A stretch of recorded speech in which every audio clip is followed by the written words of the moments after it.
Hey everybody, welcome back to my channel. It's Mindy here and I hope you are doing well. Today I'm going to go into some fragrances that I just recently brought into my collection and share my thoughts with you. A couple of these I spoke about on my spring fragrance video last week, but I hadn't really gotten to know the fragrances just yet, so I know them a little bit more today and I'm going to share my thoughts on them. If that interests you, please stay tuned and I'll jump right in. The first perfume that I have here today is one that I spoke about in my spring fragrance video last week. This is Coco Mademoiselle L'Eau Privée by the House of Chanel.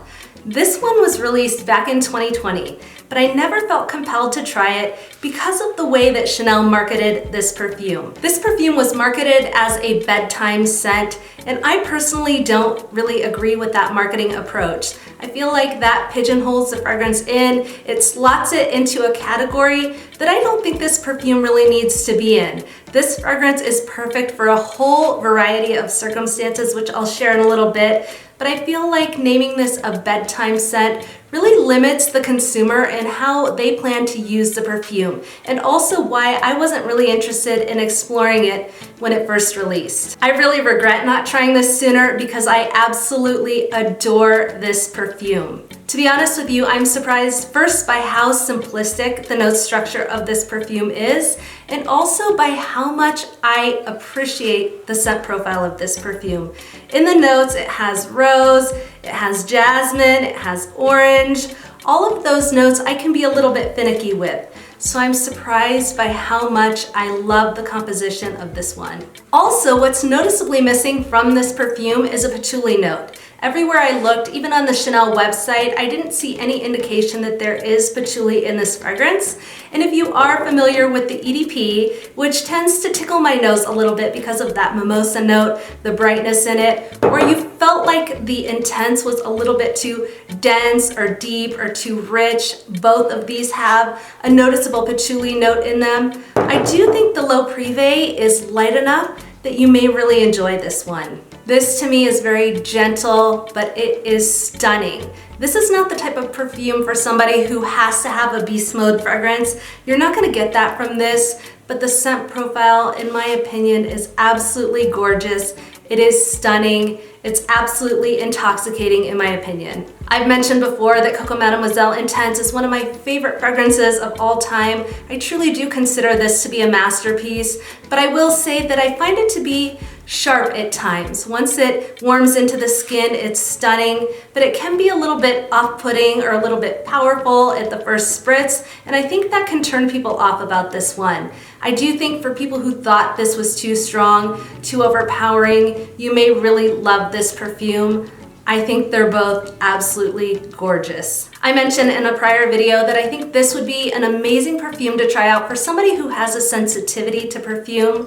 I think this would be great when you want just something a little bit more light for the day. This would be incredible if you had a job interview. I don't think this would ever be considered offensive. I can't imagine anyone wouldn't fall in love with it. I think it'd be great for a business meeting. If you had something important going on for the day, this would be a nice one to reach for. And I also think this would be appropriate for a flight. Sometimes when you're on a plane, someone's perfume can smell a little bit cloying. I don't think this one would be intrusive or offensive to anybody on a plane. This fragrance is quite accessible. I did end up buying it from the Chanel website, but you can spray this on at Ulta. You can try it out at Sephora. I highly, highly recommend wearing this on your skin for a day and seeing if you like it. For me, I consider this scent profile to be about a 9.5 out of 10. That is very high. I'm giving myself the ability to change that rating over time, but really loving this fragrance. This is Coco Mademoiselle L'Eau Privée by the House of Chanel. Next up is a fragrance that I did speak about in my spring fragrance video. I referenced it as an honorable mention to my spring listing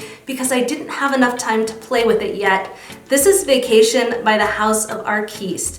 This is a fragrance that was released back in 2021, and it was absolutely, unequivocally a love at first sniff for me, and I still absolutely adore this fragrance after wearing it a couple times on my skin. This actually brought to mind another beach fragrance that I adore.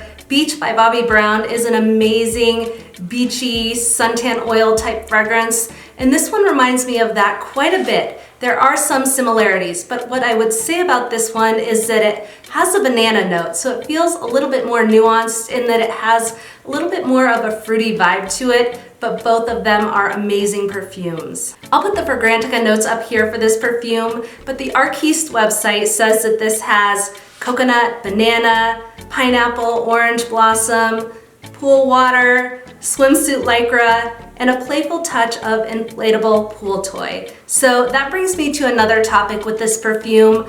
I find their marketing to be really, really fun. One thing I have to say is that if you do a search on this fragrance, it is going to be forever haunting you, showing up in all of their targeting ads. I did find this in one of my forums in the feeds, and I read some of the comments. Some of the comments that the brand responded back to were absolutely hilarious. They were funny. They were really enjoyable to read. So check that out if you're interested in learning a little bit more about this perfume. One thing that did surprise me about this one is that it didn't have a huge composition of white floral notes. Yes, there is orange blossom in here according to the website. That may be why I like this one so much. I feel like some of the other beachy fragrances, some of the other tropical fragrances, some of the other vacation type fragrances are quite white floral heavy. Like for example, Terracotta by the House of Guerlain. I find that to be white floral forward in my opinion, whereas I don't really gravitate towards that scent profile necessarily as much. I prefer more gourmand notes, some of the fruity notes that are in here,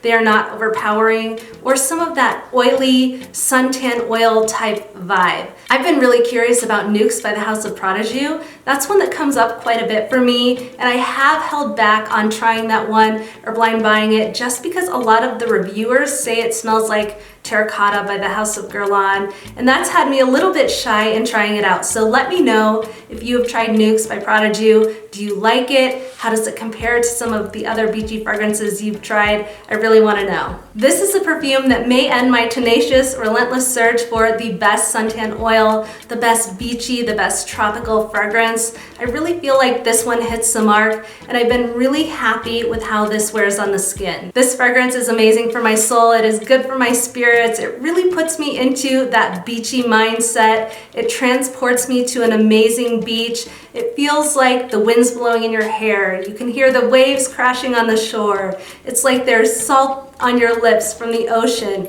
It really does make you feel like you're in that mindset. I love this one. So far, I would rate this a 9 out of 10, which is a pretty generous rating, but really enjoying it. This is Vacation by the House of Arquiste. The last fragrance that I have here was a blind buy. This is Captured by Candlelight by the House of 4160 Tuesdays. I purchased this one from Crystal Fragrances. Like Lucky Scent, they seem to have a lot of those niche or indie fragrances that are harder to access from other websites. I purchased this one because I was curious to find something in the vein of By the Fireplace, but maybe a little bit more nuanced or with a little bit more of a feminine quality to it, and that's why I moved forward with a full bottle of this. I've looked into a couple other fragrances that I've been trying to play with to fill that void of not having something like By the Fireplace, but just slightly different. It's hard for me to explain what I'm looking for. One of those was Noir Exquise by the House of Lard is in Parfumeur, as well as Vanilla Silk by Gallagher Fragrances. And both of those were very nice, but they didn't fill the void of what I was looking for. I did like Bonfire Bash by Bath & Body Works. This one is sweet, it's playful, it's lighthearted, it is nice. And I also really liked Cookies and Kisses by the House of Clinique. This fragrance is actually quite beautiful and maybe the closest to what I've been looking for so far. Captured by Candlelight is quite pleasant. I do like the scent profile. I like smelling this one, but I feel like I can live without it. I'm not sure if I jumped the gun on this one. I probably regret not trying it before I bought it. This one has beautiful notes in it. It has sweet notes like toffee, it has cognac, it has cinnamon, it has oak in it. I really had to deconstruct the notes and try to figure out what was bothering me about this one, and it does have a beeswax note.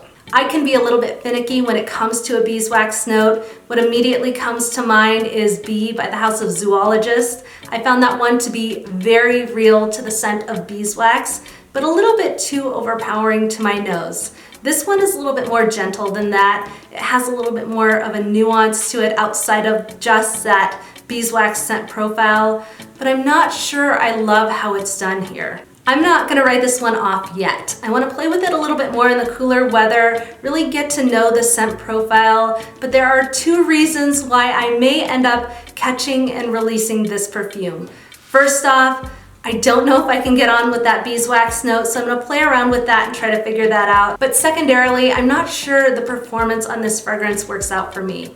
I feel like it does last on the skin for about 4 to 5 hours, but when it's on the skin, you really have to press your nose to it after that 3-hour mark to really pick it up. For me, when I do that wave test, I don't pick it up after that 4-hour mark or so. I really have to press my nose to it, and I don't like that about the performance of this perfume. Yes, that probably sounds a little conflicting because I mentioned that this one was not beast mode, but this does last fairly well on my skin. I can still smell it when I move around throughout the day, and for that reason, still love this perfume. I had high hopes on this perfume, and I will update you as I get to know it a little bit more, but for now, this perfume is probably about a 6.5 out of 10 for me. This is Captured by Candlelight by the House of 4160 Tuesdays. All right, guys, thank you so much for tuning into my channel. As always, I truly appreciate you. If you enjoyed this video on new perfumes that I brought into my collection, please go ahead and give it a thumbs up and consider subscribing to my channel. I hope you have an amazing rest of your week. I hope you have a lot to be grateful and thankful for. Until next time, I'll see you soon.